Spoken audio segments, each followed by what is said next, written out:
صحیح روایت کے مطابق حضرت علی رضی اللہ عنہ پر تحفہ کی جامعہ مسجد میں 40 ہجری 17 رمضان المبارک روز جمعۃ المبارک نماز فجر کے وقت عبد الرحمن ابن ملجم نے قاتلانہ حملہ کیا،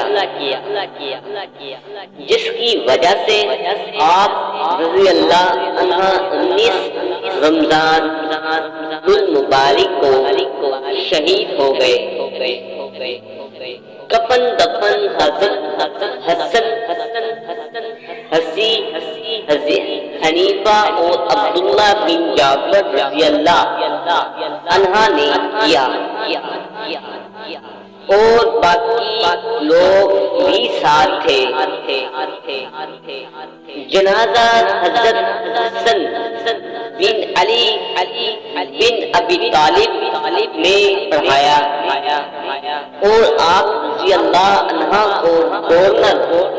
ہاؤس کے پاس وقفہ میں ہی دفن کیا گیا،